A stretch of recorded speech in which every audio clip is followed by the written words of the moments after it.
Really pioneers for all of us.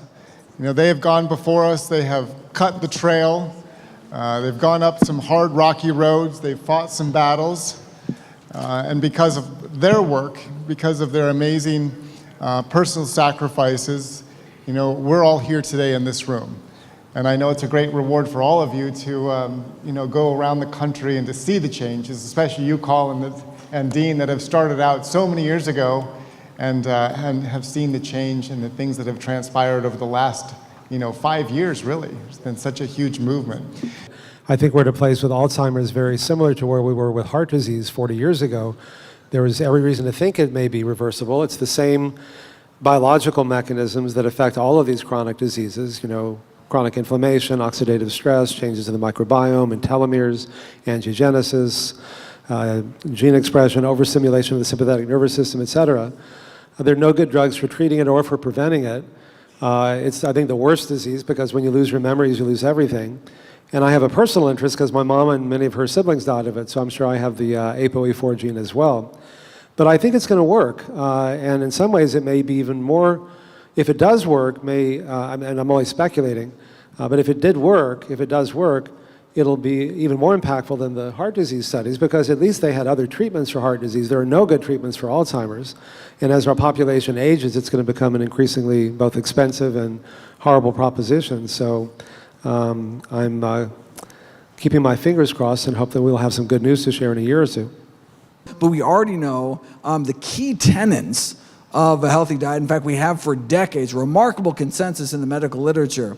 And so much of this manufactured controversy and daily headlines, if you look to the key tenets of healthy living, we've known about it, they've been around and will continue to be around. And so let's all start eating healthy and then see all the new exciting research coming down the pike.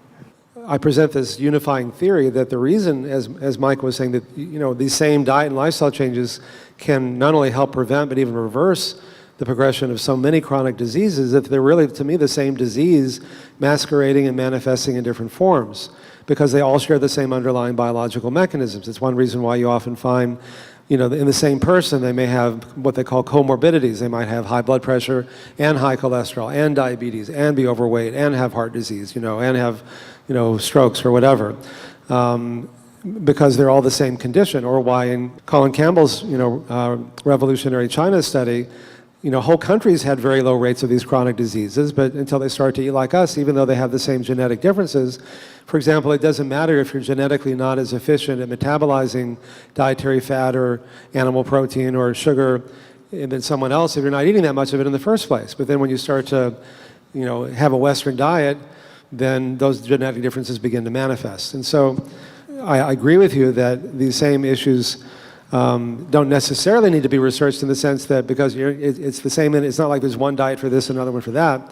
But I think the more evidence we have, the more we can actually show that it's reversing disease. I mean, take Alzheimer's. We already know that lifestyle changes can slow the rate of progression. That's important since there are no good drugs that will even do that. But fear is not a sustainable motivator, but what is sustainable is joy and pleasure and love and feeling good. And because these biological mechanisms are so dynamic that affect our health and our well-being, when you make really big changes, it's actually easier to sustain than making small ones because you feel so much better so quickly. It reframes the reason for changing from fear of dying to joy of living.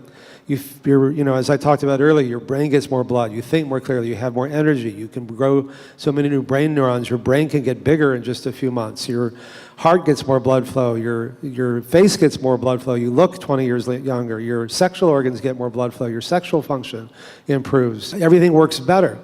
And so what you gain is so much more than what you give up, then it becomes sustainable. And also the other paradox is that it's easier to change your diet along with all these other things, not just eat well, but move more, stress less, and love more, because each of those makes you feel so much better. And then you say, oh, when I do this, I feel good. When I do that, I don't feel so good. So let me do more of this and less of that. And it comes out of your own experience, not because some book or doctor told you. That might have gotten you interested, but then you don't have to get into all these food fights and diet wars and so on. You say, oh, I know this works. I can experience it. Why do you want to live longer? I want to dance at my child's wedding. I want to watch them grow up. I want to whatever it is. And then they start to look at their food and say, okay, if I eat this, I'm more likely to be aligned with my life's and my soul's purpose, then suddenly the food doesn't have those addictions that you so wisely talked about have less of a hold on us because they can be overridden by something that's even more compelling. This sounds like off the subject, but it's not really. Reverse Citizens United decision of the Supreme Court. I refer to that because that was the element that allowed, obviously very powerful forces, corporate bodies to support elections, and you get people elected, they want to get elected.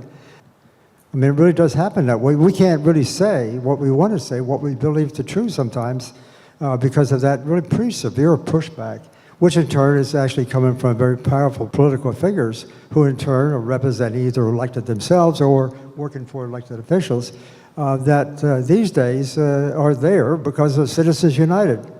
And I can hardly think of another thing that's more pertinent to this argument than actually working together, all of us, to get Citizens United reversed. Thank you, team. No, I think that's absolutely right. Citizens United was the Supreme Court ruling that said that corporations were people. And so I think you're right on target. There are a lot of powerful forces that converge around the area of food. I was working years ago with Ellen Haas, when she was Assistant Secretary of Agriculture, just to change the school lunch program, and it was increasingly hard. I took a lot of flack for this, but I worked with the CEO of McDonald's to get them to put salads on the menu. I figured, they have 43 million customers a day, and if they could come there and eat salads instead of a burger, that's, incremental change on that scale is worth doing. And they did that, but then the salad was $5.95, the burger's 99 cents, because the burger's subsidized for the reasons you're talking about, the salad wasn't. So you get more calories for your dollar by eating junk food because A, it's subsidized, and B, it doesn't really price into it the real cost to society. So until we change the Farm Bill and change Citizens United and change a lot of these issues that really do dictate policy, it's an uphill battle. I took 40 years of work and reduced it down to its most basic understanding. Eat well, move more, stress less, love more. That's it. And the more diseases we study, the more mechanisms we look at, the more evidence we have. I present this new unifying theory that these are all the same diseases manifesting and masquerading in different forms.